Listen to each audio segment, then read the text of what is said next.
I am recording it. So today we're going to start chapter 6, the integumentary system.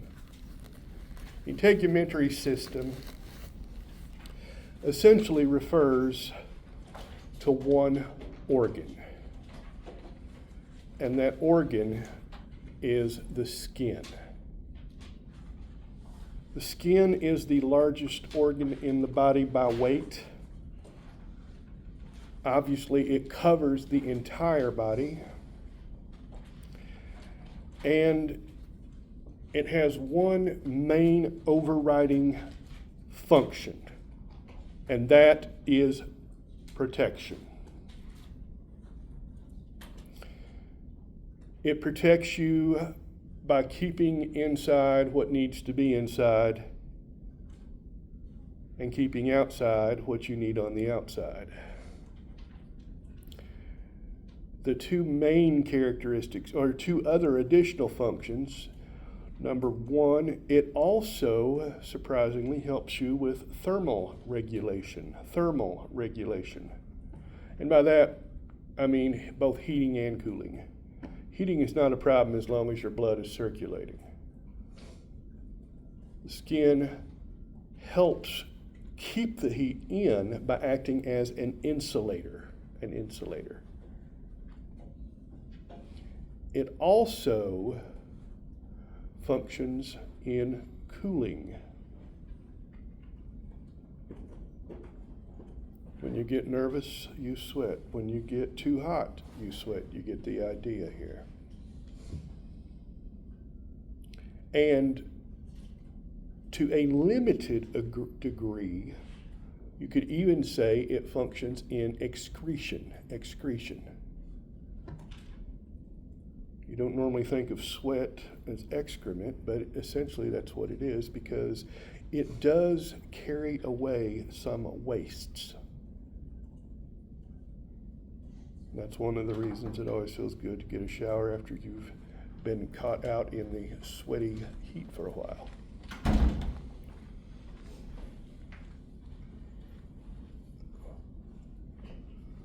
But none of those secondary functions are as important as protection. You could say it's a barrier, you could say it's a boundary, whatever you want to do. The term doesn't have to be exclusive here. But I want you to make sure that you always remember that its purpose is to keep you and your valuable internal organs safe. The two keys to this: number one, the skin is tough. It is tough.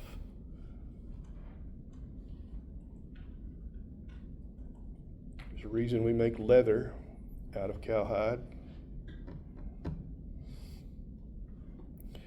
It is also flexible. So it's not exactly like wearing a coat of armor, because it flexes with you, which allows for movement.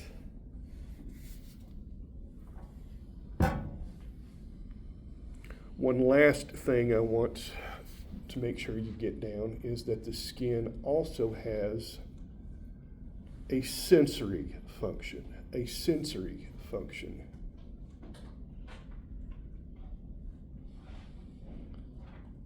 Obviously, most people would think of the sense of touch. What it's really sensing isn't so much touch as it is pressure. The pressure you are exerting on some object, the pressure that object is exerting on you, differences in that pressure. And it may surprise you that the most sensitive areas for your sense of touch are generally in your fingertips, your face. You willing to be an experimental subject? Sure. Okay? Don't look. All right. Close your eyes and hold out your hand, palm up. How many fingers did I touch you with? 3 or 2. Which is it, 3 or 2? 2. All right, look. It was right, wasn't it? Okay, now close your eyes again and tell me, how many fingers did I touch you with? 1. Thank you. See what I mean? It's just a simple fact that those are 2 of the most sensitive areas for a reason. If you've ever babysat toddlers, or babies especially, what's the first thing they do when they see something new in front of them? They grab it. What's the first thing people do when they see something coming close? They grab it. Touch is one of our most used ways of exploring the world around us. What's the second thing a baby tends to do with something they touch? Put it in their mouth. That's right. You don't think of your mouth as being a touch organ, but if you think of all of the different types of foods we enjoy, I think most of you would agree that texture is in many ways as important as taste. I cannot stand lasagna. Not because I don't like tomatoes or pasta, but because of those big slimy noodles and that nasty cream cheese. It's like something trying to slip down your throat. So touch is a very important sense, and the skin is responsible for that. It also allows you to sense temperature.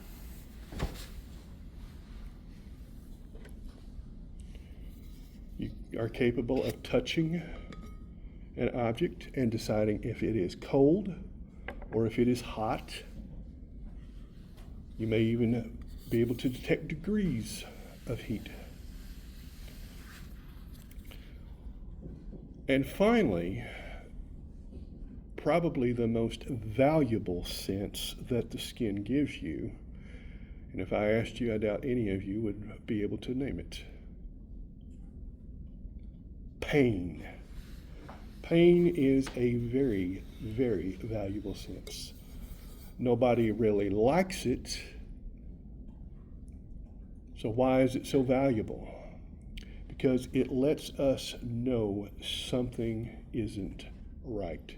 There is damage to the system. It needs to be addressed, and it needs to be addressed now. If it weren't for pain, I wouldn't be alive today, simply because I had so much pain that I had to go to the hospital because I could not deal with it. And that's how they found that infection. So does everybody understand the role, the sensory role that skin plays? All right. So the skin itself has different layers. The main 2 are going to be the epidermis or epidermis. And this is nothing but stratified squamous epithelial tissue. Stratified squamous epithelial. It's flat, it's in layers, and it grows outward.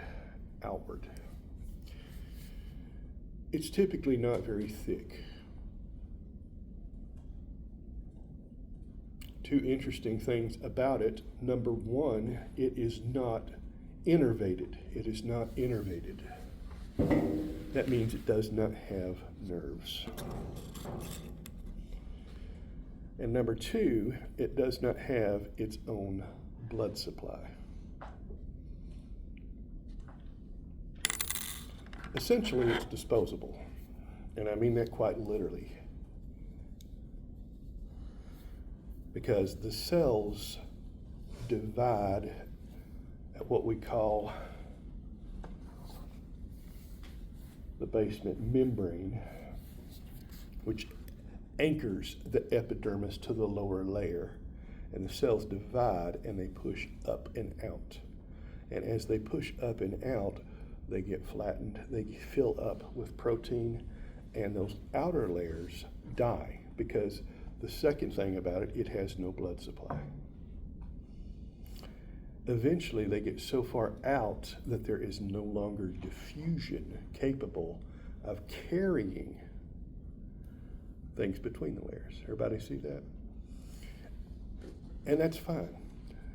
Like I said, it's meant to be disposable. You slough off those dead skin cells pretty much anytime you have contact with another surface. Your clothes, your sheets in your bed, rubbing your hand across, you're leaving behind some of those skin cells. It's a natural part of it. It's nothing to be overly concerned about. So everybody got that? Below the epidermis is the dermis. The dermis is mostly connective tissue. It has both collagen fibers and elastic fibers, but it also has smooth muscle, nervous tissue because it is innervated, and it has a blood supply.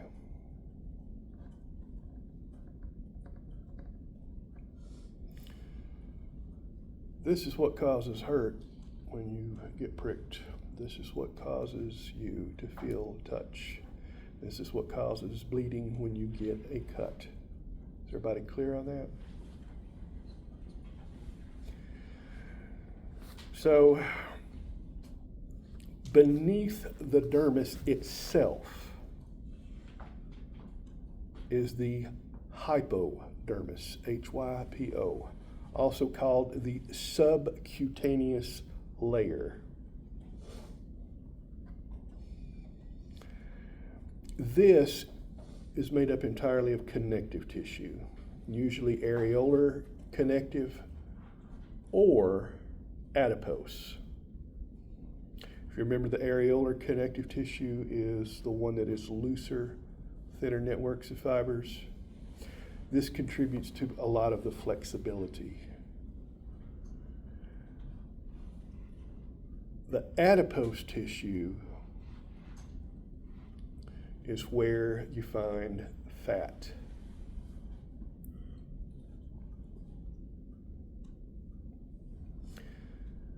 Primarily, that adipose tissue acts as an insulator. It primarily acts as an insulator.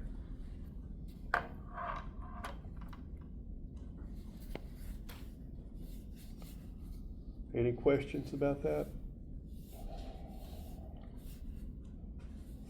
Now, the hypodermis is not considered part of the skin. It's not, quote, officially part of the skin.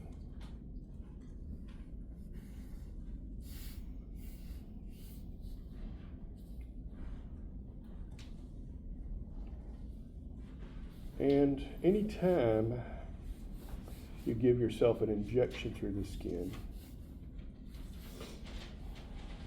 the term depends on what type of needle that you use. Intradermal are administered into the skin. If you're careful, you can actually take a needle and poke it through your epidermis and not feel any pain whatsoever. It won't bleed. People used to do that all the time.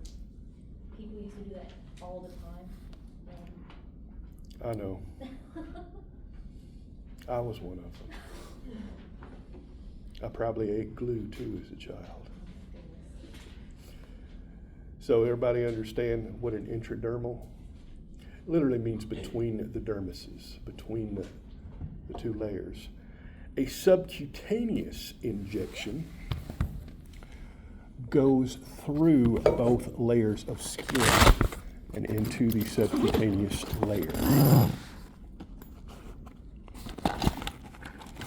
I don't know if I've still got the thing in here.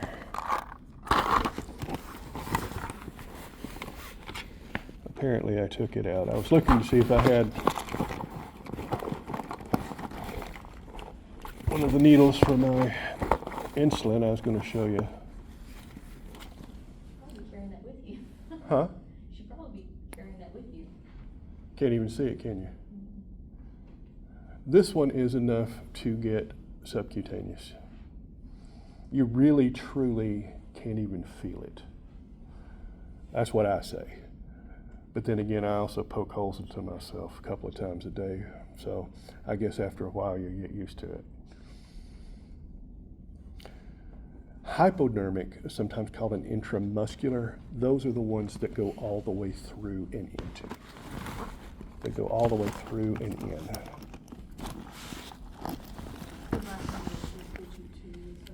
Huh? That needle will just get you. Yeah. I give myself insulin injections when I have to, right in my stomach. Why? Are you done? Deeper layer of fat. Get it right to the adipose tissue. What, do y'all want to see me do it? Y'all are not gross. Don't worry, I've given myself intramuscular injections directly into my thigh muscle. You learn to deal with it. Like I said, pain and I are old friends. It's all mind over matter. Obviously, it requires a bigger needle to go deeper, and I assure you, it hurts more. Same time you top it, any cut you get. So, everybody feel comfortable with the overall picture regarding the skin? Let's move into the layers of the epidermis. You may want to make note of the table on page, let's see what page this is. Page 78, electronic 185 paper. Table 6.1. It does a very good job of summarizing up the layers of the epidermis. And unfortunately, you do need to know those. The stratum corneum is the superior layer, the outermost, and those are just dead cells. They're squashed flat and they are keratinized. Make sure you write that term down, keratinized. Keratinized simply means that they are full of the protein keratin. The protein keratin. As the cells push up and out, they fill with more and more of this protein, keratin, and it pushes it outward. They're the tougher layer. Next up, you've got the stratum granulosum. Yes, there is a stratum lucidum. We will return to that in a moment, okay? The stratum granulosum. 3 to 5 layers of flattened, grainy cells. These are on their way to dying. You can see that they've been smashed. You can see that the keratin is building up in them. You get the idea. And then finally, or then below that, you've got the stratum spinosum. What was the second word? The second one was the stratum granulosum. granulosum. I skipped stratum lucidum for the moment. There's a reason for that. If you go to figure 6.3, all the words are on there.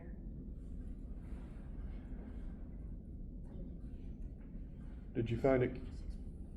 Okay. So the stratum spinosum, These cells have not been smashed flat yet. They're more oval shaped. You can see the developing keratin fibers in them. They're on their way to going up and out. And then finally, the stratum basale. This is only a single layer. So it's simple epithelial, either either cuboidal or columnar.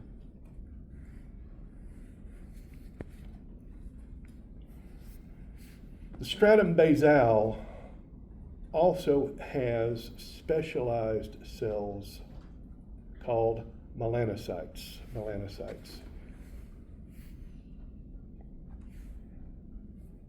Melanocytes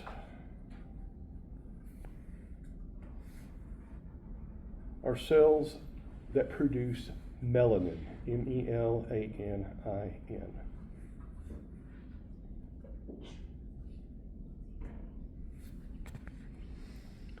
Melanin is a pigment that protects the skin from ultraviolet radiation. It protects the skin from damage by ultraviolet radiation.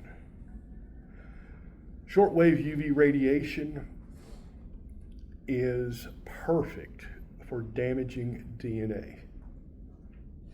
DNA actually absorbs that particular wavelength of light more than any other. And it's a higher energy, so it definitely is going to cause some difficulties.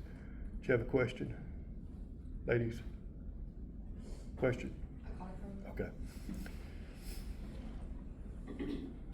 Back in the day, people used to willingly go and put themselves into a long coffin-like device lined with shortwave UV radiation bulbs and expose the majority of their skin to this radiation in the hopes of making it darker.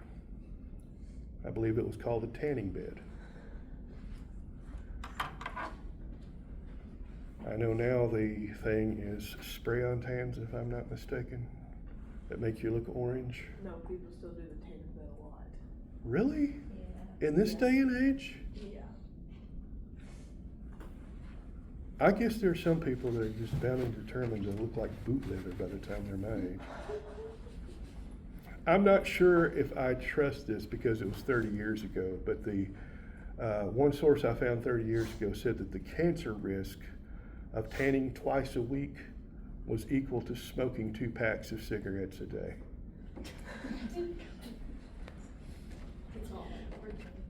I'm not making judgments on anybody, I'm just making you aware. It's an adaptive response to damage. It's simply an adaptive response to damage.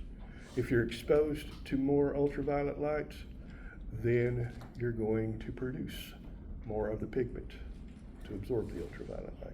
Is everybody clear on that? And I've got a couple of you looking squonky. Let's talk about dendritic cells. Oh, wait, forgot one. The stratum lucidum. The stratum lucidum is typically only found in 2 areas. The palms of the hands and the soles of the feet. The stratum lucidum is an additional layer that is present only in thick skin. And given what we use our hands and feet for, it makes sense, doesn't it? We just said the first thing anybody does when they see something new, they grab it. So the skin on your hands is going to get worn considerably more than, say, the skin on your arm. What are feet used for? Walking. I think that's pretty well self-explanatory. So does everybody understand what those are? If you have some kind of constant pressure on an area or constant wearing on an area, something that causes chafing, for example, or you've got a repetitive job where you're hammering all day long, you will start to develop a thicker corneum lucidum in response to that. I helped my father and my brother put a new roof on the house one summer. That was not a fun job. By the end of that summer, I had calluses all along my hand, right here, from that hammer. It's normal. It's a response to wear and tear. If those cells are constantly pressured and worn away, they will kick up the rate of cell division to build up the thicker tissue to compensate. If they're on the palms, they're called calluses. If they're on the feet, they're called corns.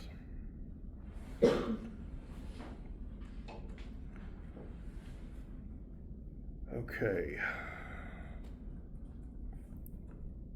Dendritic cells. Dendritic cells. Dendritic cells are phagocytes. Phagocytes. You'll find them in the stratum spinosum. And what these are, essentially, white blood cells that have been released to hunt. They're hunter-killers. What's it called again? Phagocytes. PH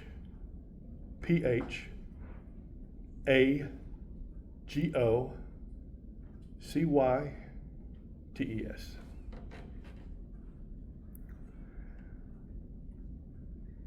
They used to be called Langerhans cells. These are your first line of defense in case of a cut and infection.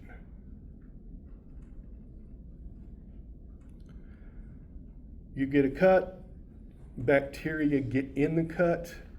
These guys are the first defenders. They will actually engulf the bacterium, break it down,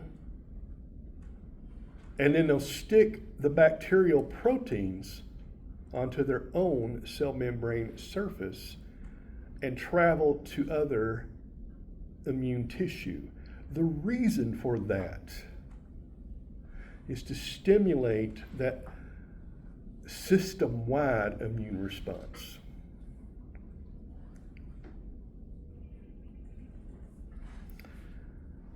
Tactile cells, also within stratum basal.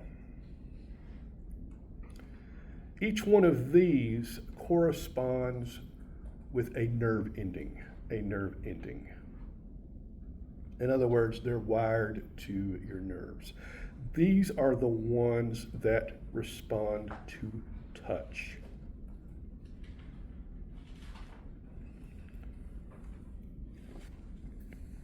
They respond to touch.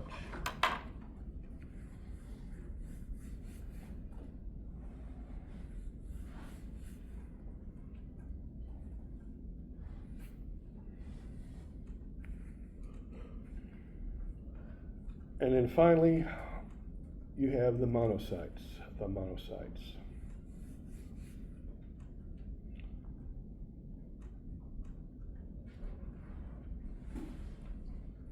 The monocytes produce melanin, and they secrete them into the neighboring keratinocytes. The keratinocytes are just the dividing cells in the stratum basal.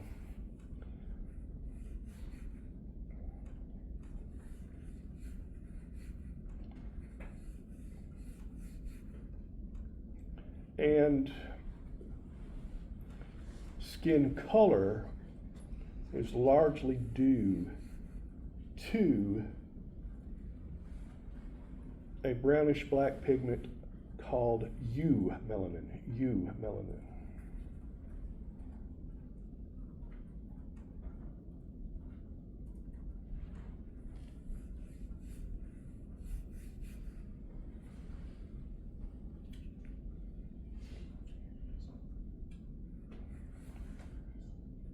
There is another one called pheomelanin, Pheo,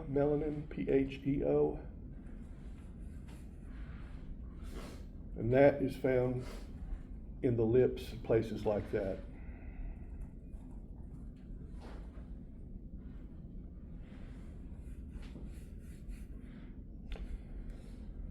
Darker skin tends to have one large pigment granule. Lighter skin will have 2 to 4 pigment granules grouped together.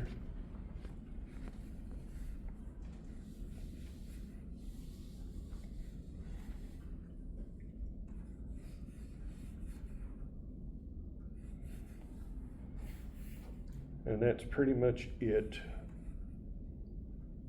for the epidermis. Everybody with me? Okay, the dermis.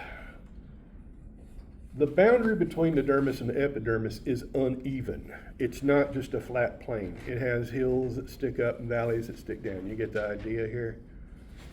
And those are called dermal papillae. Dermal papillae. We're on page 191 for those of you wanting to follow along in your textbook. These are the ridges that give you fingerprints. They cause the ridges that give you fingerprints. You find them all over your body, but they're most noticeable on the fingertips.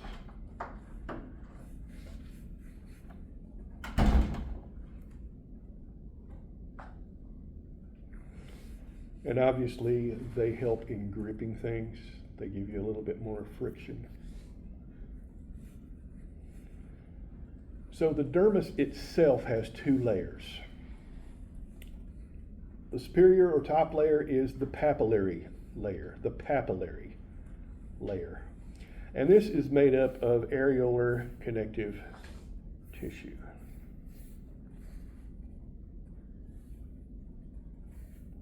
Areolar connective tissue. Below that, you have the reticular layer, which is made up of reticular connective tissue. Now, just as a reminder, areolar connective tissue is where you've got that loose mesh-like arrangement of fibers. And reticular is the very, very delicate layer. It's very thin. It's the one that you tend to find in soft organs.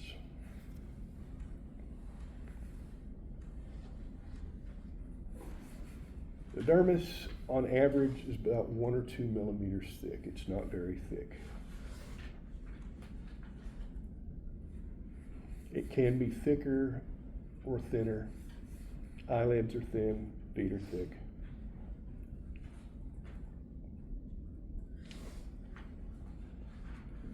And if you ever get a tattoo, this is where they inject the ink into the dermis.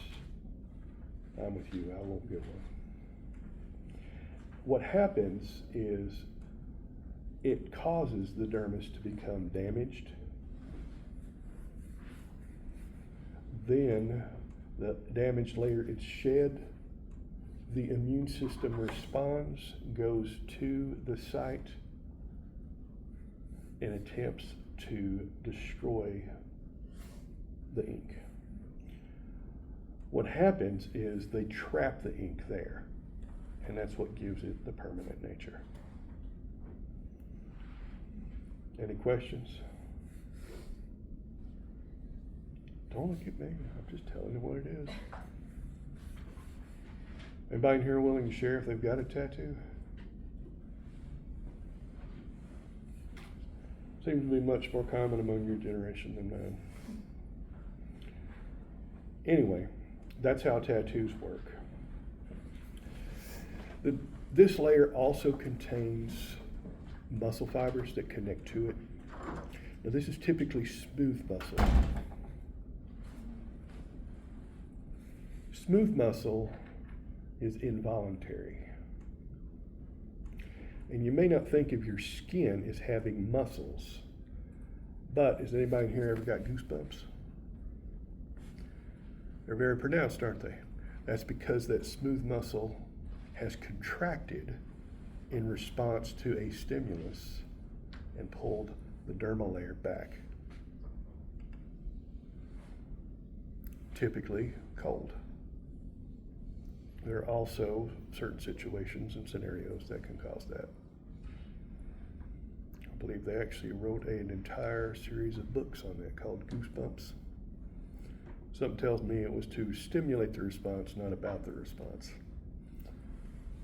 Yes, I'm such a nerd. So any questions about that? It also contains other sensory receptors.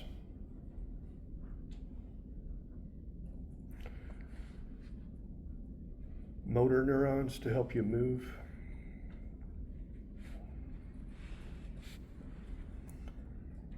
Heavy pressure.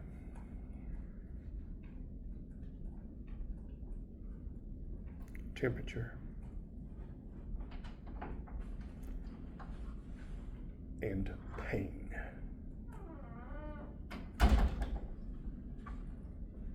Pain.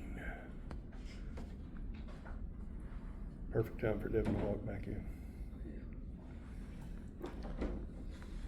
And finally, the dermis also contains what we call the accessory structures. The accessory structures.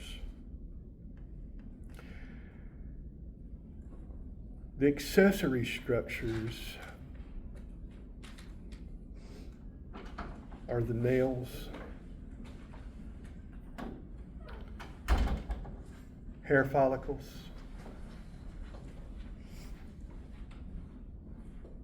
and glands.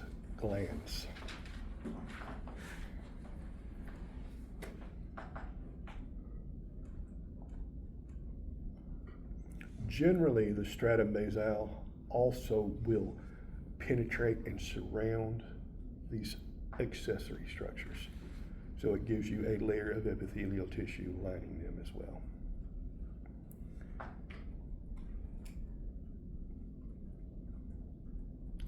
Think y'all can hang on another 10 minutes?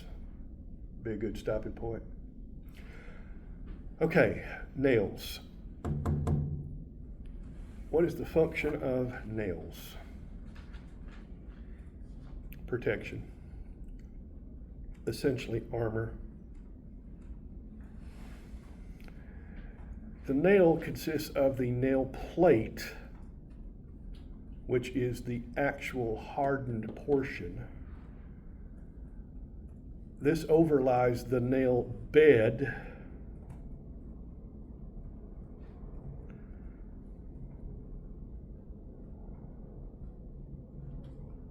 and at the proximal end, closest, you've got what's called the nail matrix. The nail matrix. The nail matrix is the actively growing region.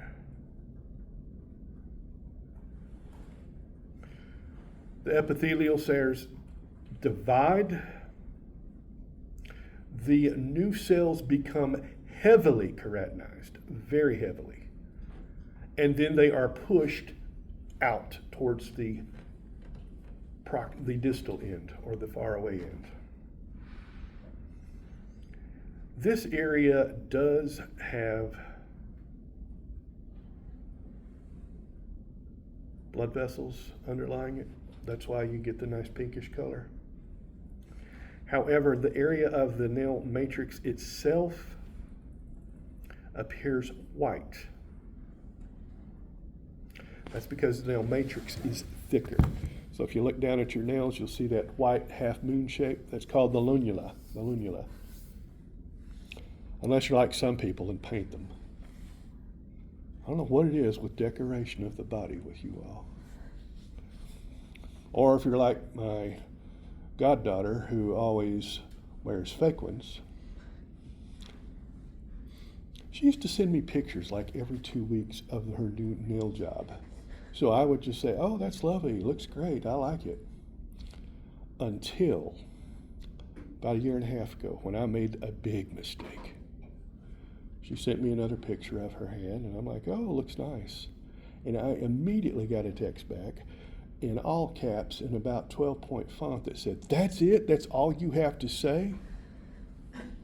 Turns out I wasn't supposed to be looking at the fingernails. I was supposed to be looking at the big rock on her third finger. Guys, we're clueless. If you take a look at mine, you might be able to see that my right nail is darker than my left, isn't it? You can see that all the way back there. Well, I wish mine was better. Y'all want the story behind that?